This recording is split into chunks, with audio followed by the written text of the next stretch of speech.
Welcome to Undercommon Taste. This is a podcast where we create and discuss homebrew content for tabletop RPGs.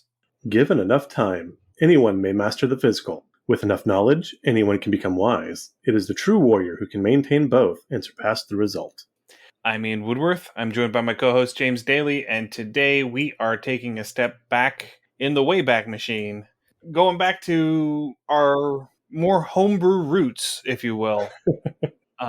I've got a homebrew class that I've been working on for a long time that I feel I finally have narrowed down and focused into the point where I feel comfortable presenting it to the world.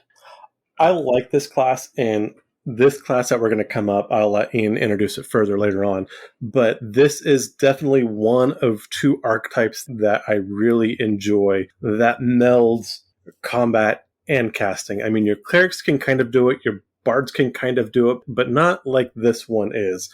One of my other favorite classes is the antithesis of this, and it's generally like the Templar class that you'd see from something like Dragon Age or something like that, and where they are just like a living anti-magic field. So I've always liked those two sides of the coin. Yeah. So the class that I am presenting today is called the Spellblade. The Spellblade is an arcane half-caster class that fills a role similar to a paladin. It is basically an arcane paladin. If I had to do elevator pitch for this, it's an arcane paladin, and it fills a role that I feel personally the artificer doesn't. I can see that. I appreciate the artificer as presented in 5e. I like it. It has its niche. It doesn't have the feel of a character class that I want to play. Right. The artificer was definitely for the engineering crowd, which is totally a thing. I love my engineers. Absolutely. Would have gone into engineering, can't do the math. Just, we'll throw that out there. It wasn't lack of interest, it was lack of ability on my part. But engineering, even in the mundane, engineers are just marvelous. And so yes, D&D did need an engineering class. Very happy with that. But as you said, the Spellblade has a completely different feel. Like I said, it falls somewhere between cleric, bard, and sorcerer for me. And I don't, again, it's somewhere in that mesh. Yeah, what I wanted was where the artificer is basically a caster who got distracted by doing some martial stuff. I wanted a marshal who decided to dabble in some magic stuff, but more than what you get out of an Eldritch Knight. Right. That third caster just didn't fit with how I felt it should go. I can see that. It felt too magic light. I wanted something like a paladin, something that had a solid chunk of spell slots to utilize and a decent spell list to utilize and to actually hybridize casting in martial combat. Right. And going back, you'll see these on a lot of video games. Again, I'm going to reference Dragon Age. It's kind of like, I believe it's the Elven Warrior magic type. Again, where you're going to get some personal buffs and you can just wreck stuff on the field. And, the battle mages as they were, and a bunch of fantasy, that kind of thing. D&D kind of pulls back from those for some reason. But yeah, you should be able to suit up with an armor and a sword and a board and have at it. And then, on occasion, drop a fireball or two. And I started working on this before I ever started playing 5e. Just to give you a perspective of how long this has been in the works. I started doing this in 3.5 whenever I read the Spellblade Prestige class and was unimpressed. And I wanted to expand that out to make a full class out of it at that point. And then I had to figure out how to pare back to make it balanced. And whenever I got into 5e, and when you started working with bounded accuracy and you started working with archetypes under the class instead of trying to figure out prestige classes, that gave me the tool set I needed to finally flesh out the class as I wanted it. I like that. And again, this is where a lot of homebrew comes from. You see something that's close, not quite right, and you say, screw you, wizards, I can do better. And you start writing it down. And as Ian said, it's generally not something that comes to you overnight. It is generally something that you work and tinker on and kind of play test and mold. And we can talk about the creation process on this, but I think we have fluffed the Spellblade up fairly well. Do you want to go ahead and dive right into it? Yeah, we can. Awesome. And I did loosely base the progression more or less on the cleric. It's not as robust as most of your martial classes are because it is relying much more heavily on the caster side. I tried to go sort of a 50-50 balance. And you guys, whenever you take a look at it and decide that you want to try and play it, let me know if I got that right or not. Yeah, absolutely. We would love to hear back from you with any of our homebrew stuff. I mean, on occasion, once a year, twice a year, we go and we actually throw down and play test some of our stuff. But if you guys ever want to run with some of the things, we generally put all our write-ups on our Patreon. A lot of them are free. Some of them are Patreon exclusives. But a good deal of our write-ups are free for any of our patrons. Just hop in, run it, and let us know what you think. I like this. I don't like that. You were close with this. Now I'm going to make Spellblade Mark II because, Ian, you did it wrong, just like the wizards. And show us what you got. We'd love to see it. Right. So going off of the description that I have, Spellblades are warriors who combine martial and the arcane. They're best suited to combat where they can get up close and personal with their enemies, trained to act as shock troops to break up enemy formations. They are often used in fights where heavy magical opposition is expected because when their spells fail, their swords excel and vice versa. So you have someone who is kind of like a blade singer, kind of like the blade singer archetype for the wizard, but a half caster as opposed to a full caster. Right. Again, they needed a little more beef. I love the idea of using them as shock troops, just thinking of that whole up close and personal thing. Again, and that kind of goes back, I still want to see a magic barbarian sorcerer cross. And again, that is the whole thing. That could be like the start of wizards, because a wizard is learned. They have studied versus a sorcerer is innate. And I could totally see that branch being from barbarians, where they've taken this innate power and they've learned and they've become self-aware and refined it. And so, again, I like that very beefy frontline magic user. I hate that the wizards are made of paper. I mean, I get it for balance, but they're not physically imposing. Right. So, starting off with quick build directions. Make a Spellblade quickly by using the following suggestions. First, intelligence should be your highest ability score, followed by either strength or dexterity, depending on which archetype you're going to be pursuing. And then you take the soldier background, or whatever background you damn well please. That's fair. I don't know how I feel. I think that's a good idea with some things, like some classes, and you require this, and requiring a soldier background at that point, it almost makes you like a special forces type unit. And again, these aren't going to be your run-of-the-mill adventurers normally. I could see soldier, I could see maybe like pirate / swashbuckler, possibly an acolyte, but I like the fact that you definitely pinned into a background. It'll definitely give that character a feel. Folk hero could even possibly work, but yeah, I mean, really, you could use anything. I think the soldier is a good idea. And to make it a class requirement, has a 3... It's not a class requirement. I know, but I was saying if it were a class requirement, it would definitely have a 3rd edition feel to it. Yeah, it really would. Another decent suggestion would be to use the spy or the agent, the house agent, or whatever the one from Eberron is. Okay. I mean, most of the Eberron ones would work because of the Dragon Mark houses. But right. Yeah, using it as an agent, so this would be somebody who would be trained in espionage, because 2 of the 3, one of them is very dex heavy, one of them is very strength heavy, and one of them can go either way. The very dex heavy one could very easily do that sort of infiltration espionage sort of role. That would be like every 80s and 90s spy movie ever. It'd be wonderful. All right, so as a Spellblade, you gain the following class features. You get a D8 hit die. Again, I based this mechanically on the cleric progression because I liked that feel. I liked the progression as it went. It just seemed to align better when I started throwing things together. There are some things where I deviated from that, and we'll get into that once we start going through the actual class and archetype progressions. Also, as a shock trooper, you're not going to roll with a D6 because that's like your minimum. Wizards doesn't have the D4 hit die anymore, thank God. Dear God, that D4 hit die was terrible. Even if you rolled like a 2, which is like, hey, I got 50%. Great, someone sneezed on me and dead. So yeah, D8's got, you're not a barbarian, you're not a fighter, you're not a paladin. D8, well rounded out. I think that's good. And there is a mechanic that beefs them up a little bit to let them stand their ground in a quick and brutal combat, which is the type of combat they would try to pursue. Yes. against something like a fighter or a paladin or a barbarian. Right. We'll get to that. Yes. So, starting proficiencies, you're proficient with light and medium armor. There are going to be some restrictions on that when I get to spellcasting.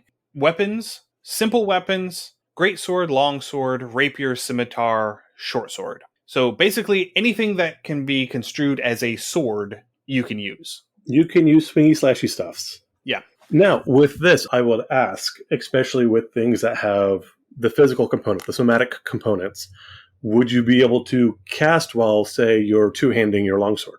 Yes, because you can use. I'll get to that. The Okay. short answer is yes, and I will explain why in a little bit. Perfect. Mainly because you can use your weapon as a spellcasting focus. Awesome. Now I'm seeing some He-Man stuff, but okay, great. No inherent tool proficiencies. You start off with proficiency with dexterity and intelligence saving throws. That's your common and uncommon attribute saving throws. And then with skills, you get to choose 3 from acrobatics, arcana, athletics, history, insight, intimidation, investigation, medicine, perception, sleight of hand, and stealth. Okay. Those are fairly rounded out. Now, as someone who's going to ask from your creation standpoint that you're pulling this character together as you were building, I noticed that you made this an intellect caster, much, again, like a wizard. Why did you choose that versus charisma, where it'd be more of a sorcerer, or it'd be an innate talent? Because they are learning the magic to apply. Okay, perfect. No, that is a great reason. They are not an innate caster. They are learning spells to cast. Okay. No, I like that. And again, these are things that as you build your class or you build your character to kind of think of. And so I think that, well, am I casting from wisdom? Am I casting from charisma? Am I casting from intelligence? These are kind of things you want to banter and kind of build around as you flesh out your characters. Yeah, the learning process is going to be along the same lines as what a bard would do. Okay. So bards have a certain number of spells known. Spellblades also have a certain number of spells known, and that allows them to cast without having to prepare spells ahead of time. Excellent. I decided to make them intelligence casters because they're pulling their spells from the wizard spell list. Just like an Eldritch Knight. An Eldritch Knight's casting ability is also intelligence. Yes. So because they are drawing from the wizard spell list, it seemed right to me to make it an intelligence-based caster. No, that is a perfectly fair explanation. All right. Starting equipment, you get either leather armor or a chain shirt, a longsword or a greatsword, a short sword or 2 daggers, an explorer's pack or a scholar's pack, and either an arcane focus or a component pouch. Again, that is fairly standard. I don't think there's anything jumping out of me like, oh, that's crazy. No, that's fairly standard starting stuff. Yeah, again, we're going lightish to medium armor. So again, leather to chain. You're probably going to be looking at starting out with maybe 11 to 13, 14-ish armor class, I would imagine. That also depends on your dexterity and which archetype you're going at. Correct. Which again, that doesn't kick in until 2nd level, but we'll get there. We'll get there. All right. So at 1st level, you get a fighting style. So you get to choose from defense, dueling, great weapon fighting, or 2-weapon fighting. You could probably argue for some other fighting styles if you wanted to. Those are the ones that I decided to include. I like these. I don't think they should have access to all fighting styles. And again, these are going to be shock troopers. So these all make sense. If anything, I would question the dueling, but again, we're going to look into that more dexterity aspect. And so again, if you're going to be running like a James Bond or Prince of Persia or something like that, then yeah, you are going to have more one-on-one interaction than you would on a battlefield. So I could see that one too. Dueling is just for if you're using a one-handed weapon in one hand and nothing in the other hand. Right. And so the 3 non-defense fighting styles, one is paired directly to one of each of the other archetypes. Okay. So dueling is for your warders, great weapon fighting is for your vanguards, 2-weapon fighting is for your dervishes. Excellent. And now that I've jumped the gun, we'll get into each of those in a minute. The other thing you get at 1st level is an ability called Reinforce Armor. So I might modify this a little bit, but we'll get to that. So the most basic magic taught to a Spellblade is the ability to reinforce their armor. As a bonus action, you may grant yourself a number of temporary hit points equal to 1d8 plus your Spellblade level. These temporary hit points last for 10 minutes, and while they are active, you gain resistance to non-magical bludgeoning, piercing, and slashing damage. Once you use this feature, you must finish a short or long rest before you can use it again. I'm tempted to modify this to where you can use it a number of times equal to your proficiency bonus, and they all recharge on a long rest. I could see that. That way it would give you more use. I think when you talk about reinforced armor, now again, there is a large movement within the tabletop community to call hit points your ability to avoid damage versus actual taking physical damage. And so that could be a misnomer to some people as they think that you're actually getting something like mage armor or the shield spell. And this is not that. So this would give you an increase 2 hit points versus increasing your armor class. It's temporary hit points. It's temporary hit points, yeah. So it's basically you have an energy field that emanates from you that can soak a certain amount of damage before it goes away. Oh, okay, I like that. When you explain it like that, I really do enjoy that. I kind of picture like the energy shields from Dune. Or the way that shields or barriers work in Mass Effect. Okay, yes, another great example, yes. Knowing you, I should have thought of that one first. Yeah. Right, so spell casting, they cast spells like wizards. As opposed to other half-casters, Spellblades get cantrips. Okay. They start off with 2. Once they can start casting spells at second level, they top out at having 5 cantrips that they can learn. Impressive. Which is the same as most every other caster that gets cantrips. I think wizards can get 6. I can't remember. They get a handful. I forget exactly how many they get. But I do like this because one thing I had noticed is that the Spellblades lacked any kind of proficiency with a ranged weapon. Most have at least some sort of proficiency with a short bow or a sling or something along those lines. Well, they have proficiency with simple weapons. Simple weapons, yeah. Okay, which means that the short bow, the light crossbow, and the sling, I think, are all simple weapons.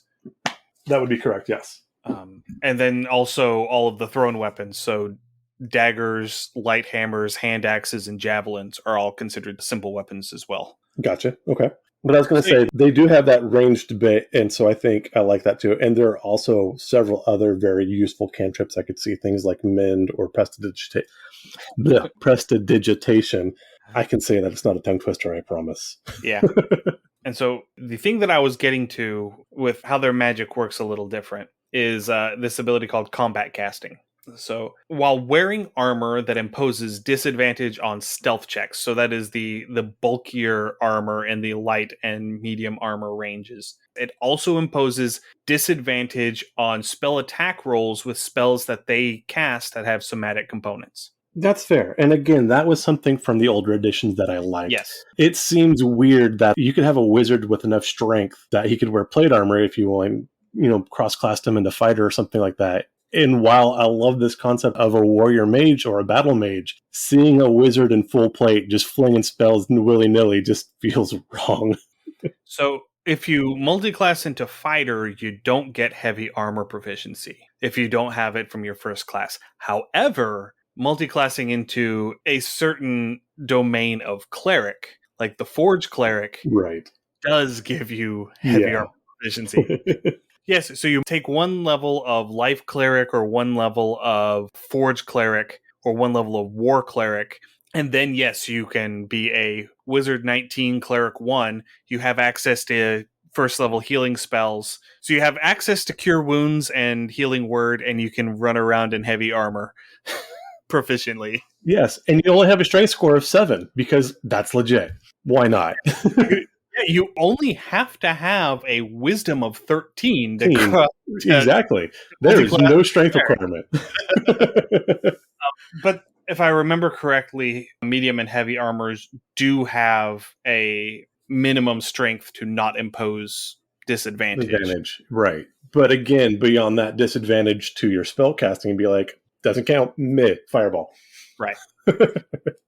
And another thing is, if the spell requires a saving throw, you have to succeed on a dexterity check, DC 10 plus the spell's level, or the spell fails. Okay, again, that's fair. Yeah, so that way you can't get around it by just throwing out a bunch of spells that require saving throws instead of attack rolls. Right. And again, this does harken back to like 3rd edition, 2nd edition, where depending on your type of armor, your caster spells could just straight fizzle. That was always a terrible thing. You wanted to wear that leather armor for that extra point or two of armor, and then 1 out of 5 spells, just like, nope, like I hate my dice. Yeah.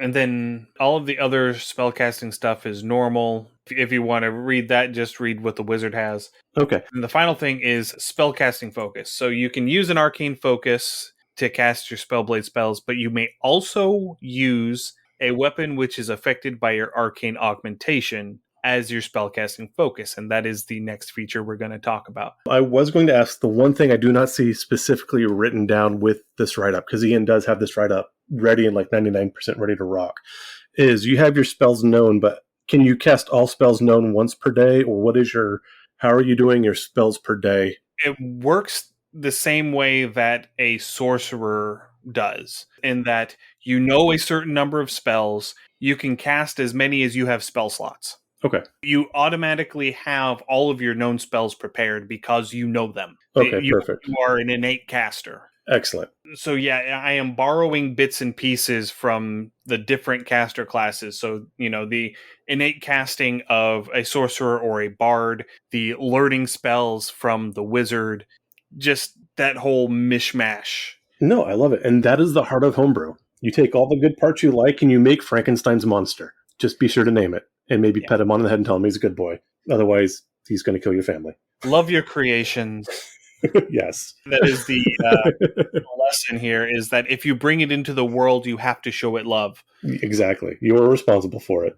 Not just responsible for it, you're responsible for loving it. Yes. Don't be a deadbeat parent. That is the lesson yes. that Mary Shelley is going into there. If we want to get super simplistic and boiled down about it. Don't be a Lord Byron. Do not be Lord Byron. In a world full of anybody else, don't be a Lord Byron. Well played. Well played. Anyway, as I mentioned, arcane augmentation, the other ability that you get at 2nd level.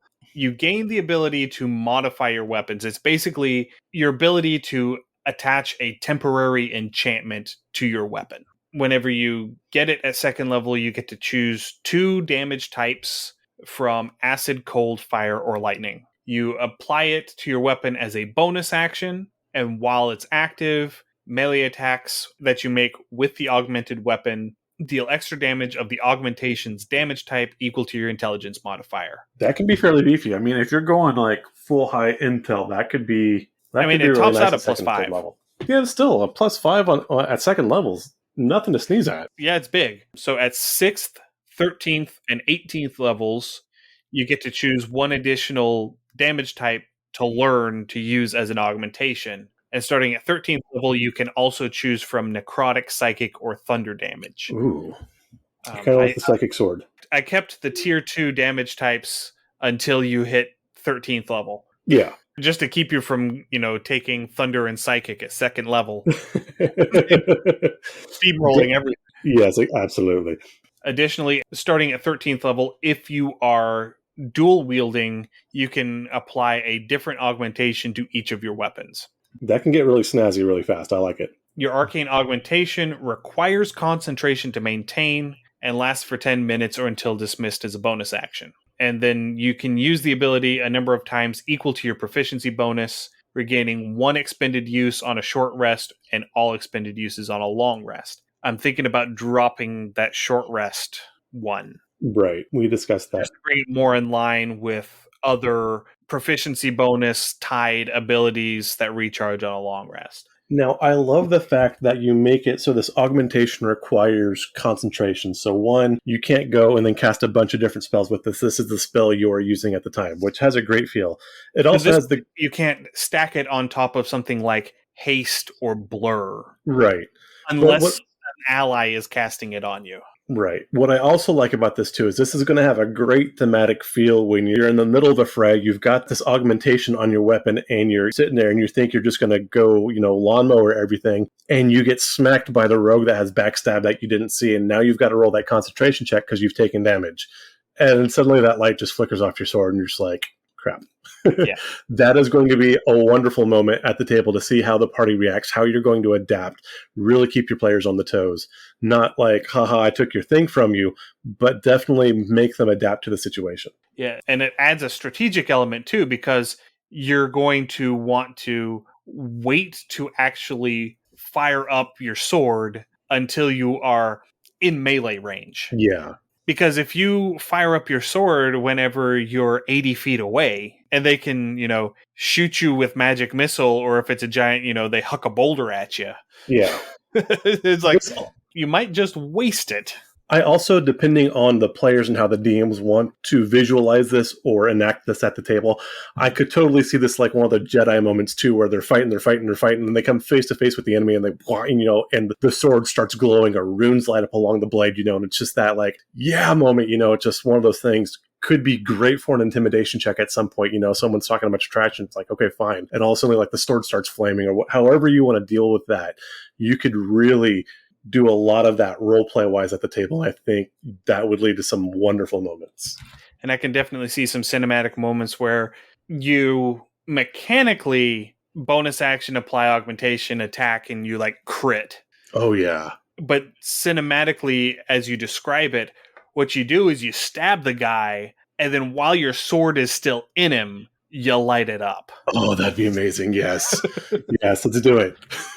Okay, so that takes care of arcane augmentation. 3rd level, you get Spellblade specialization. So this is where you choose your archetype. You can choose from the Dervish, the Vanguard, or the Warder. And we're going to get into those in a little bit. Get your first features at 3rd level, then at 7, 11, 17, and 20. Next is ASIs, standard ASIs, 4, 8, 12, 16, 19. And again, just to round those out, ASI is your ability score increase. That's where you're going to add to your ability score or potentially pick up a feat. Absolutely, yeah.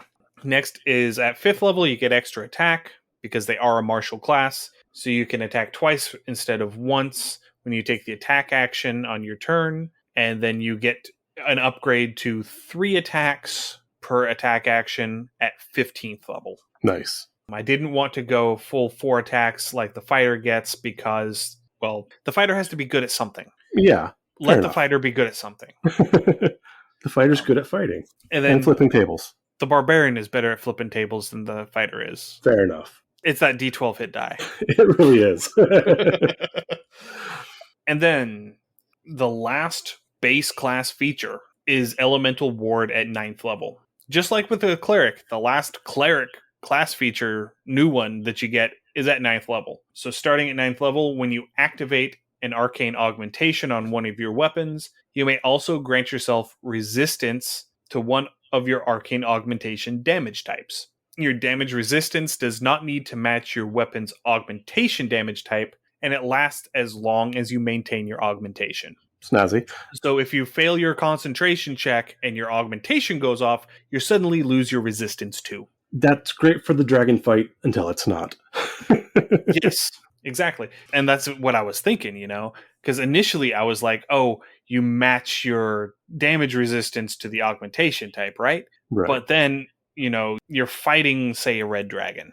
You have to either choose to A, use a fire augmentation on your weapon to get fire resistance, and then you don't get any of your bonus damage on the dragon, or B, use, say, cold damage on your weapon to get the bonus damage, and then you don't get any benefit from the resistance. I like that. So as long as you know both damage type augmentations, you could fire up a fire damage on your weapon and give yourself cold resistance. Okay. Or vice versa. Or vice versa. Yeah, if you're fighting a white dragon. So yeah, that is the base class. Now let's go ahead and dive into the specializations. The specializations is where this class really takes off. Okay. And I love the feel of these. I'm just so happy with how they turned out. So starting off with the Dervish. The Dervish is a very mobile sort of character class. It is, think of kind of like a skirmisher. Think of kind of like the way that the Assassin Rogue plays, but a little more beefy and without sneak attack. Okay. But that sort of highly mobile, dive in, dive out, slice and dice sort of thing. This would probably be my type of character to play. Yeah. So 2 abilities at 3rd level. The first one is moving target. I'm going to reword this in the document, but while wearing no armor, your movement speed is increased by 10 feet, and your AC is 10 plus your dex plus your intelligence. Okay, so this is kind of like the monk and the barbarian's unarmored defense. Yes. And I like that. I like that you can sit there and substitute your intelligence for a lot of stats. I might be a little biased on that, but I really think you can think your way out of many, if not most, problems on a good day. Yes, and this is basically combining unarmored defense and unarmored movement at the same time. So you get that extra 10 feet of movement speed, and you get to add your intelligence modifier to your AC at the cost of not wearing any armor. No, I like that. And again, depending on if you want to crank that intel score way, way up, totally worth it. Yeah. I mean, if you max your dex and you max your intelligence, you have an AC of 20. Right. But that's the same if you max, dex and con with a barbarian or dex and wisdom with a monk. Correct. And the other thing at 3rd level is improved augmentation. When you apply an arcane augmentation to your main weapon, it also applies to your offhand weapon because they are a dual wielding archetype. Yeah, no, I like that. I've got no complaints with either one of those. So this is the one that the 2-weapon fighting is intended for. Okay. Because it is designed to be probably stereotypical, but that lightly armored dual scimitar fighter just sort of, dancing through the enemy lines and hacking people apart. No, I can totally picture that running like cinematically in my mind. So I love that. I'm picturing like an air genasi doing this. And they got a lightning augmentation going on, and you know who this is? Through. This is the blue ghost from Avatar, that Zuko, his alter ego. That's exactly what this is. I love it. Yeah. Okay. So moving along, at 7th level, you get displacement. You may cast Blur on yourself at 2nd level as an action without using a spell slot. If you use the spell in this way, it doesn't require concentration to maintain. Once you use this ability, you can't use it again until you finish a long rest. So I wanted to amp up that chaos. Just their entire purpose is to enter the enemy block and sow chaos. Chaos, woohoo. We need shirts. That's it. We just have to have shirts. Yeah.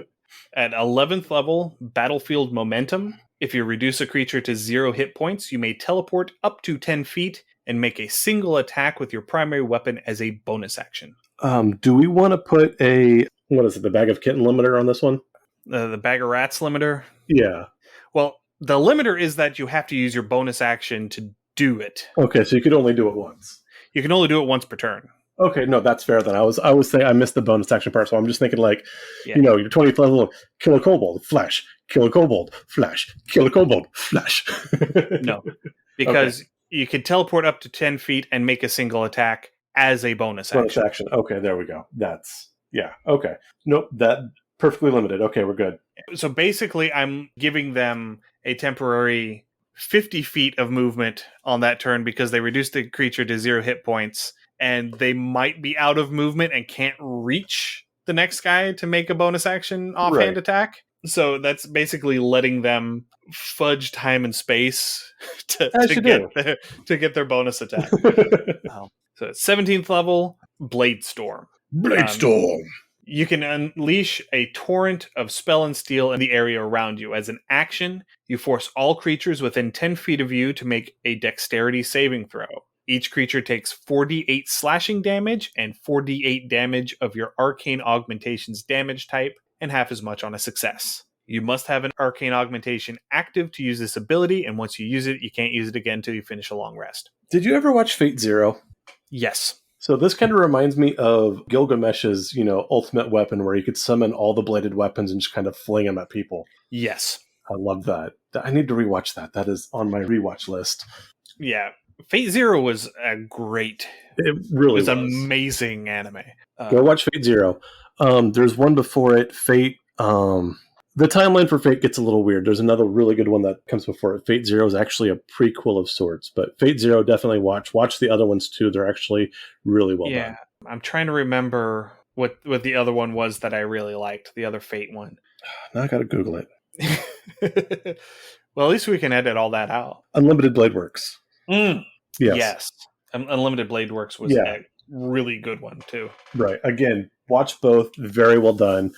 High recommendations, because if you're listening to a D&D podcast, it's probably a good bet that you've watched at least a little bit of anime. And if you haven't, you should probably watch some anime.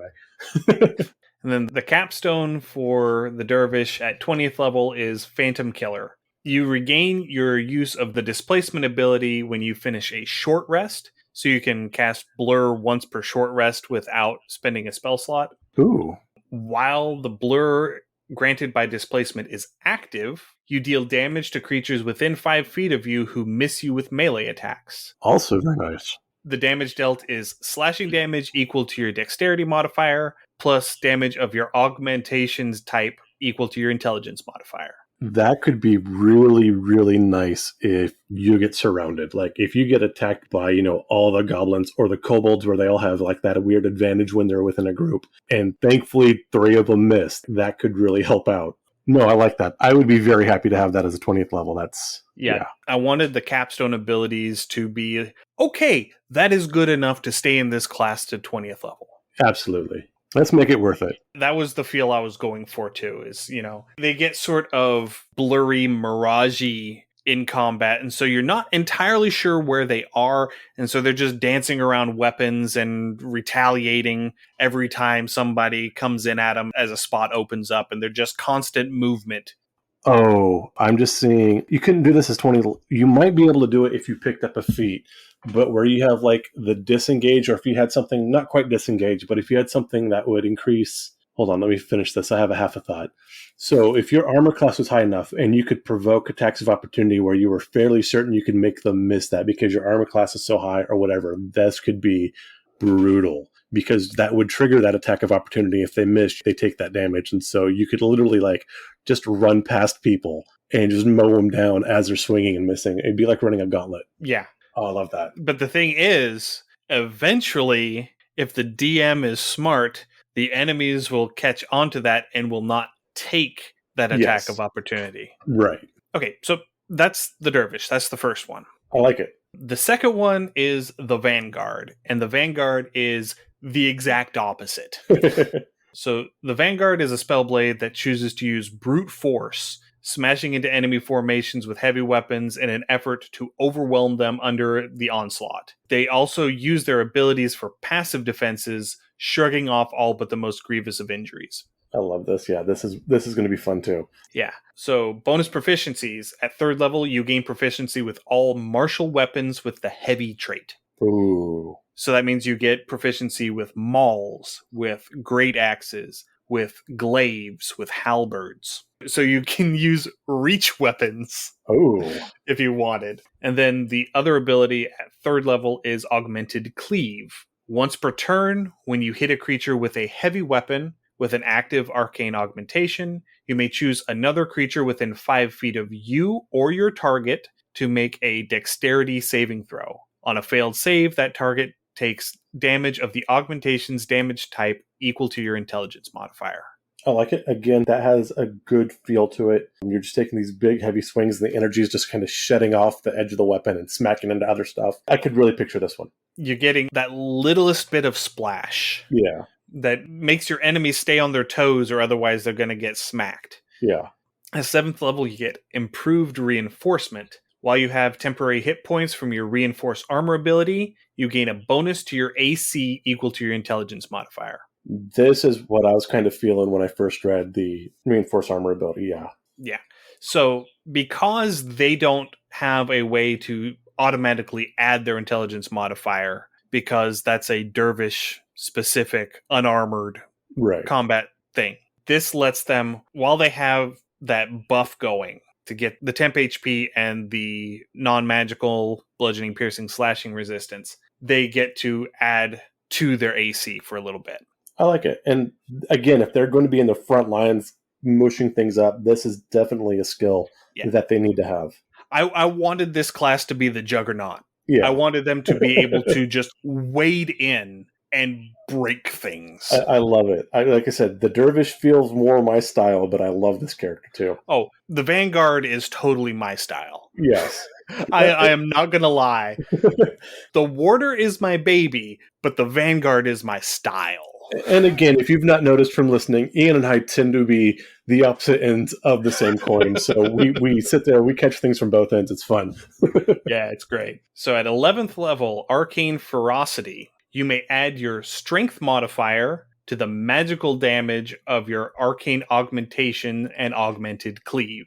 Ooh, okay. And again, that makes sense. I can just see kind of like they had with, I believe it was Kylo Ren's in the Star Wars, where like just his excess energy, so his kyber crystals were erratic because it wasn't focused. And so the energy kind of bled off. I could see the same thing with that strength, where you're meshing your strength and intelligence and you're just swinging with such ferocity that energy just keeps shedding off. So you get that extra push on things.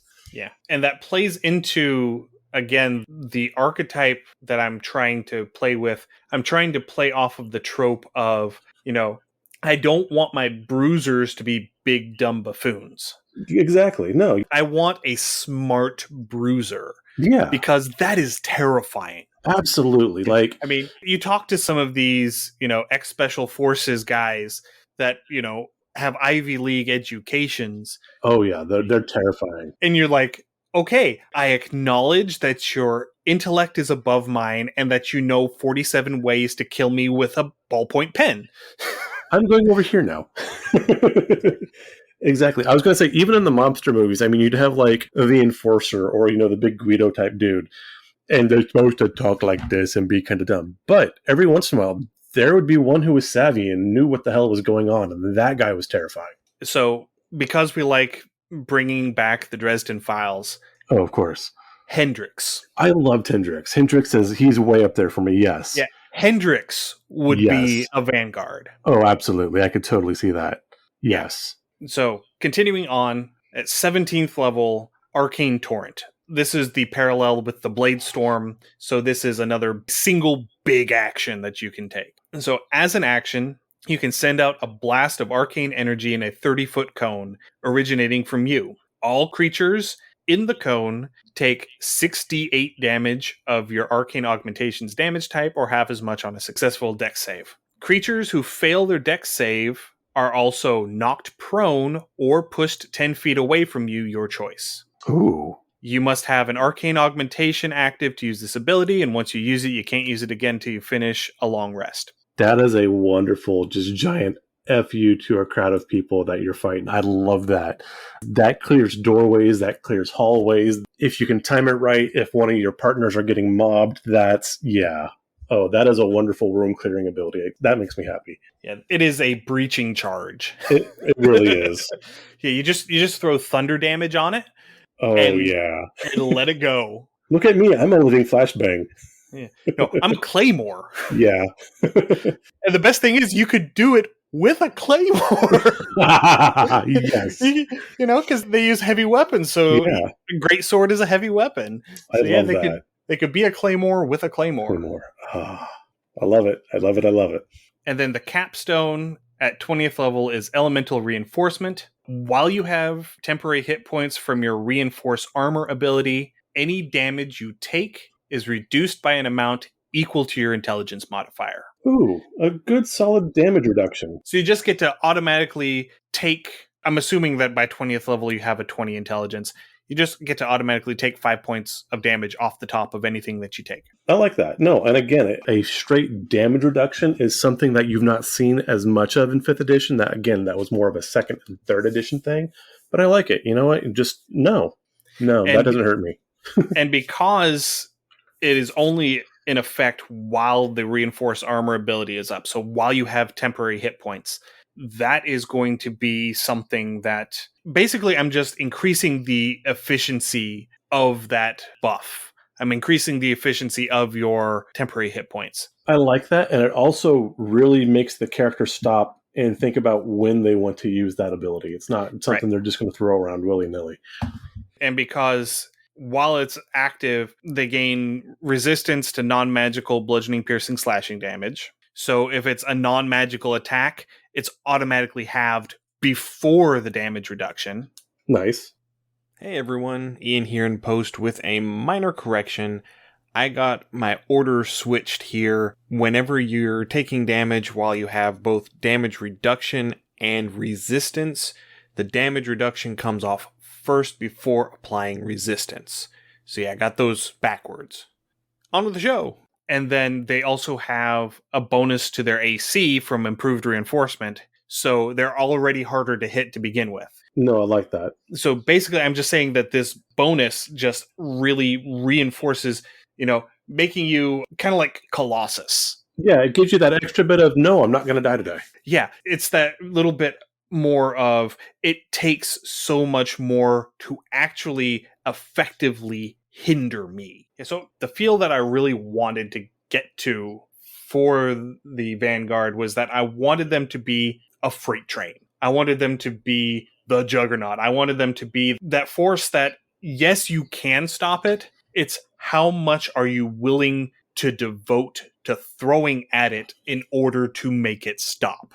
I like that. Back in WoW, it was Oblivion. It was one of the first elemental bosses. I think it was Uzark or Ozik or something, where like his combat speech when you woke up was, "Come break yourselves upon my body." It's that kind of feel.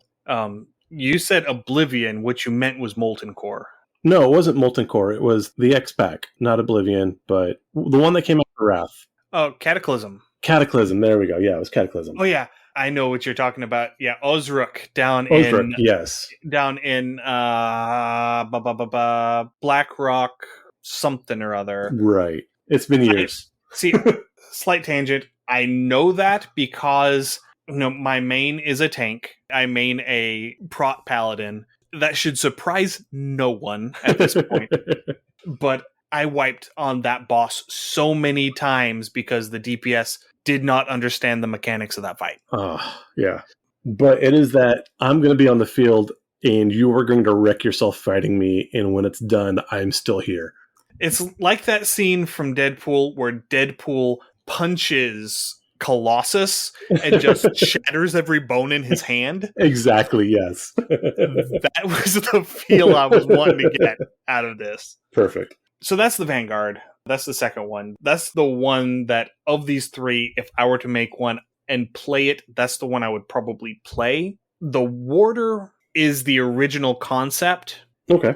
And it is the one that I love the most. I know you're not supposed to pick favorites among your children, but these aren't children. These are pieces of content, and I love this one the most. That's just what you tell Nora. It's okay.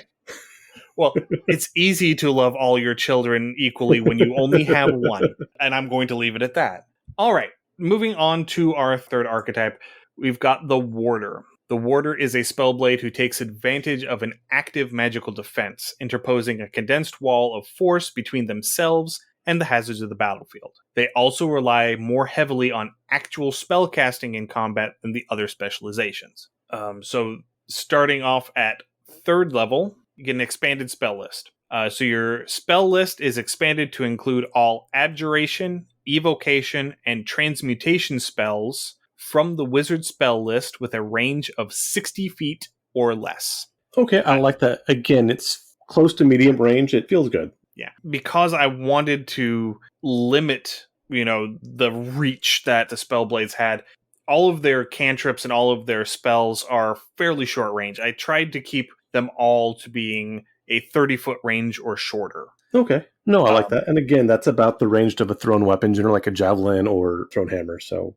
And I wanted the Warder because they are more of support-ish. They're more defensive. I wanted them to be able to throw a little further. I specifically cut off at 60 feet so that way they can't get stuff like Fireball. They can't get stuff like Lightning Bolt and Chain Lightning. That's fair. I did want to limit them to let the full casters shine when it comes to raw magical output. But I wanted them to have an element to them that made them feel unique compared to the other two. Okay. So that's the first one. The second one is Spellblade's Ward. You gain the ability to project a disc of force energy to use as a shield. As a bonus action, you may hold out an empty hand and project a shield of force in front of it, granting you a +2 bonus to your AC while it is active. While it is active, any spellcaster targeting you with magic missiles must make a successful spell attack roll to hit you instead of hitting you automatically. So it functions as a shield spell, just with a lesser AC bonus. Okay. The ward will dissipate if you cast a spell of first level or higher, or if you dismiss it, no action required. So you could, in theory, have it up, drop it to cast a 1-action spell, bonus action, reactivate it. Okay. But that will tie up your bonus action, so you won't be able to use it for anything else. Right. The bonus to your AC increases to +3 at 9th level, +4 at 15th level, and +5 at 20th level. So by the time you hit 20th level, it does function as the shield spell, but it's 20th level. Now, if someone were to cast Magic Missile while this is up, and they roll to hit, if it hits, do all missiles hit, or do you have to roll to hit for each missile thrown? Good question. I didn't think of that. I would say that it would function the same way that Scorching Ray does, where you have to roll for each ray. Okay. I would think that you would have to roll for each missile. Okay, that's fair. That is something that I can specify if I need to. That is something that I overlooked. I'm glad that you pointed that out. Moving on to 7th level, Arcane Smite. Give it some force, Ian. Give it some force. Bring out my inner Joe Cat from the Paladin, Crap Guide to Paladins. Yes. Yeah. Arcane Smite! When you hit a creature with a melee attack affected by your arcane augmentation, you may expend a spell slot to increase your augmentation's damage by an additional 1d8 per level of the slot expended. I like that. Yeah, so it is literally the same as a Paladin's Divine Smite, just using whatever your arcane damage is. So you do get a little more versatility out of it. Okay. So it isn't automatically radiant. It isn't something that you have to cast ahead of time to get a different damage on. So it's going to just automatically be whatever the augmentation you put on is. This is really good when you're trying to figure out, you find a thing that all of a sudden you're surprised that has, physical damage resistance. So you're going to push that little extra bit of magic damage in through it too. I like that. Yeah. Or, whenever you're fighting that white dragon that has weakness to fire. Yep. And you throw a fire augmentation on it, and then you, instead of using your high level spell slots, you just channel them into your sword, so that way you're dealing an extra 3d8 fire damage on every single melee attack. That's not until you run out of spell slots. That's not a bad use for a 3rd level spell, an extra 3d8. I would take it. Next is at 11th level, Spellslinger. When you take the attack action on your turn, you may replace one of your melee weapon attacks with a cantrip. The cantrip must deal damage, have a casting time of 1 action, and have a range of self or touch. I like it. That definitely has, I love that feel of being able just to kind of again, machine gun out spells. That self or touch, again, would love that with some 1st level spells. Cantrips, there are a few good ones definitely to run with on that one too. But no, that would take time for me to sit down, but I am sure I could come up with a lot of fun things to do with that. So that would give you things like Shocking Grasp, so you can deal lightning damage, Thunderclap to deal thunder damage. I've got a couple extras that I've homebrewed and added to this. But yeah, there are several damaging cantrips that have a touch or self range. Exactly. So that would be something that would allow you to basically ramp up your damage output a little bit. Right.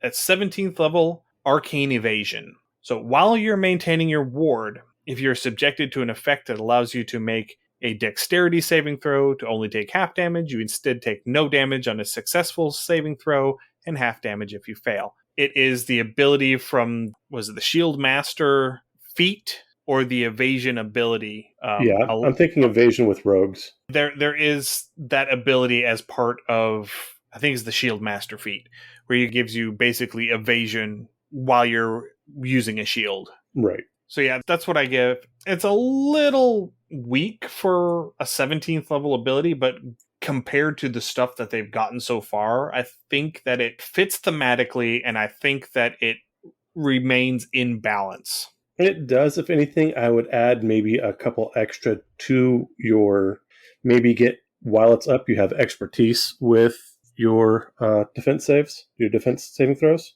I don't want to do that because this is already a high dex focus class. Okay. Gotcha. Because since you're going to be focusing a lot on actually casting spells, Right. you're going to want to avoid the heavier armors that are going to impose disadvantage on your rolls. Right. Okay. At least that's the logic that I have. No, that fits. And then here's the big one. At 20th level, Interposing Barrier. While you are maintaining your ward, you may use your reaction to shield a number of creatures of your choice up to your intelligence modifier within 30 feet of you from an effect that allows them to make a dexterity saving throw to take half damage. All affected creatures automatically succeed on their dexterity saving throws, and any damage that would be dealt to them is reduced by an amount equal to 10 times your intelligence modifier. Once you use this ability, you can't use it again until you finish a long rest. I call this the Mama Hen ability. This is that cinematic moment that you see in a lot of fantasy, especially gaming. Yeah. Where, the party is all huddled together, the dragon comes over and breathes this big cone of fire on them, and when the fire dissipates, the wizard is standing there with their staff raised and this dome of energy over top of them. Yes, I love that. That is what this is. I love that. I think I like Interposing Barrier. If you were to take any damage at all from this, I would call it the Magical Martyr. But no, I love that. Yeah, this is... Well, I mean, it's a 20th level ability that you can use once a day. Yeah. I think being able... No, I mean, it feels good. This is definitely something to have. Yeah. I think being able to say nope to an ancient dragon's breath weapon once per day is a pretty good thing to have at That's fair. level. Yeah, no, I would not complain. Oh, no, don't give me that. So that's the archetypes as they are currently. There are a couple of things that we mentioned that are going to get lightly edited, but yeah, that's basically what we got. I like this a lot. I definitely see myself playing a dervish. The warder would probably be next on my list because that, again, comes into that really close combat, melee magic type concept I like. I love all of these concepts. A lot of fun. I think I would love to hear people playtest these or put them on a table for one-shots and tell us how they go. So, like I mentioned, I did homebrew a few spells specifically to go with the Spellblade. 2 of them, Arcane Lance and Arcane Outburst, are 1st and 3rd level spells, respectively. They're short range. The Arcane Lance is a 15-foot range. Arcane Outburst is a 10-foot AoE centered on you. Okay. The Lance deals 3d8 damage of your Arcane Augmentation type. Arcane Outburst deals 66 damage of your Arcane Augmentation type, half on a successful save. It's just a little bit... I like having it tied to whatever damage type you have active as your augmentation. I like having it tied to the fact that you have to have an augmentation active. It is basically you're taking the energy that you have infused your weapon with and you're amplifying it and directing it. Now, with these, because your augmentation is a concentration spell, casting one of these that go through or that requires your augmentation, will it burn out and make your augmentation drop once the spell is complete? No, because they're one action. They're not concentrations. Okay, they're not concentrations. Okay, perfect. Yeah, that's one thing that I see a lot is people misinterpreting what concentration means. You can still cast spells that are non-concentration while concentrating on a spell. Okay. A lot of people will be like, oh, I can't cast another spell because it will break concentration. No, as long as the spell that you're casting is not also concentration. Perfect. You can cast while concentrating. You just can't have 2 concentration spells going at the same time. I threw in 2 3rd level spells, Counter Strike and Dispelling Strike. So basically giving you a melee range, counterspell, and dispel magic. That's literally all they are. Both great things to have. You smack something with your weapon and you interrupt the magic there. I like it. See here, and I think the rest of them... Oh, I also did another one as a 5th level spell called Temporary Ally, which is just a touch range, I think, Dominate Person. It's one of the mind control ones. This looks like Dominate Person, yeah. And then, see here, I've got Transform Blade. It is a bonus action spell. It has a material component that is a silver dagger worth at least 50 gold. And as a bonus action, you can transform the dagger into a sword of your choice. A falchion, a great sword, a long sword, a rapier, or a short sword. And in the bonus action of transforming it, because you're using a spell slot to do it, it automatically attaches an arcane augmentation to it.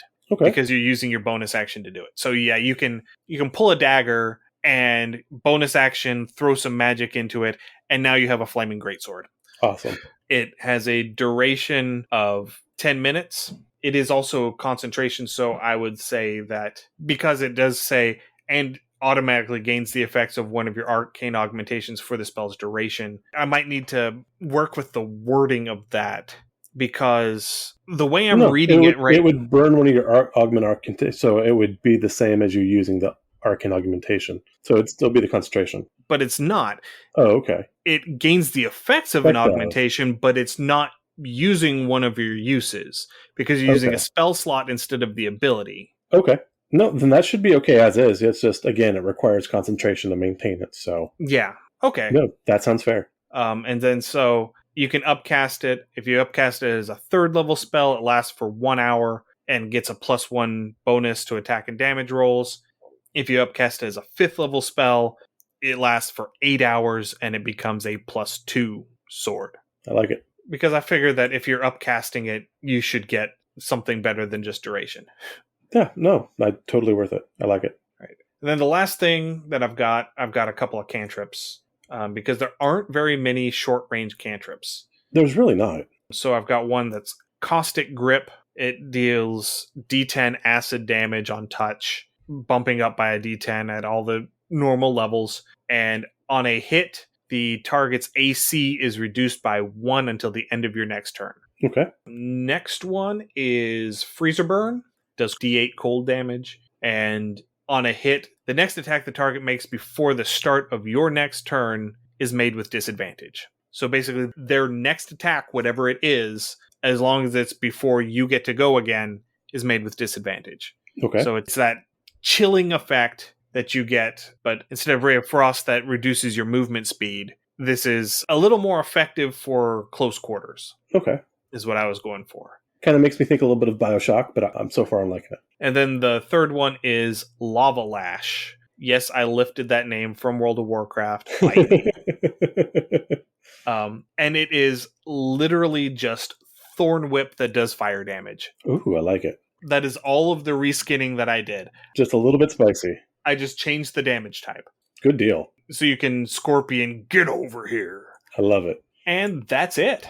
Good deal. I would love to see this on the table. I definitely want to play with these. Looking forward to when we do our next playtest. Again, if you guys want to do these as a one-shot or a one-off, let us know how it feels on the table. Do you love it? Does it fall a little flat? Are there things you would change? Let us know. We would love to hear your experience with these characters. Are we missing a balance thing and it is grossly overpowered? We want to know that too. Yes. But yeah, I think that'll do it for today.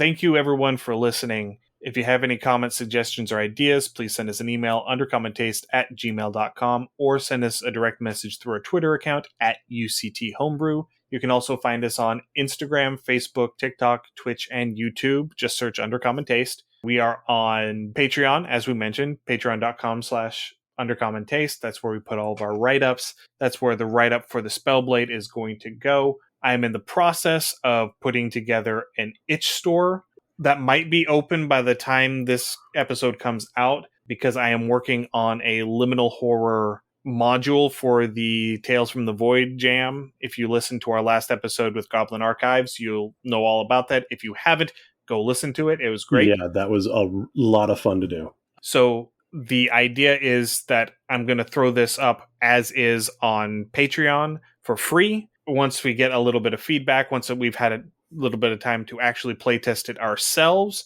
I might try and do a higher quality PDF, maybe hire some artists, put some art in this, and then it would be available for sale in our itch store as a final product. Awesome. You get the beta for free. You get the beta for free. Everyone gets the beta for free. Buckets of betas for free. Yes, I broke you in. And finally, we are on Discord. You can find a link to the Discord in our show notes, and we would love to have you come over and chat with us. Yeah, if you have ideas or concepts, or you want to discuss one of our characters or one of our guests, hop in. We actually still have a lot of our contributors that also pop up on our Discord from time to time. So it's a great way to reach out and contact. If this is your first time listening to us, thank you for finding us. We're glad to have you here. You can find our other podcasts wherever you listen to your podcasts. We're on iTunes, Spotify, iHeartRadio, Google. Just type in Undercommon Taste. You'll find us. As always, please give us a rating and review. This helps increase our visibility and it lets us know what you want to hear more of. Next episode, we have very special guests, Greg Tito and Shelly Mazzanoble, the hosts of the Dragon Talk podcast, the official D&D podcast put out by Wizards of the Coast. Very excited.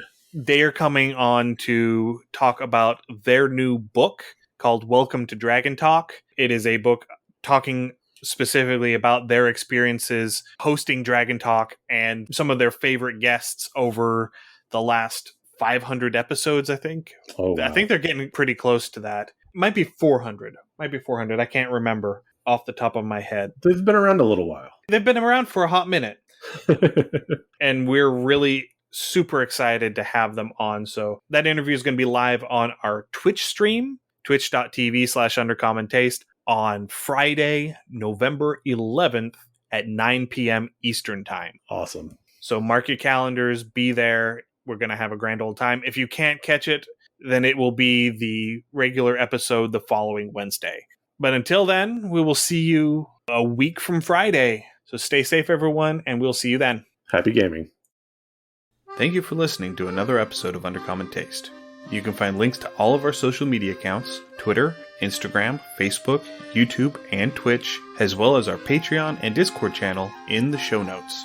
Our theme song is Massacre Anne, written and performed by Mary Crowell and used with permission. You can find more of her work at marycrowell.bandcamp.com or on Patreon at patreon.com/Dr. Mary C. Crowell. Our logo was illustrated by David Sutherland. You can find him on Instagram at willex_73 or on DeviantArt at deviantart.com/David Sutherland. Thanks again for listening. Stay safe. We'll see you again next week.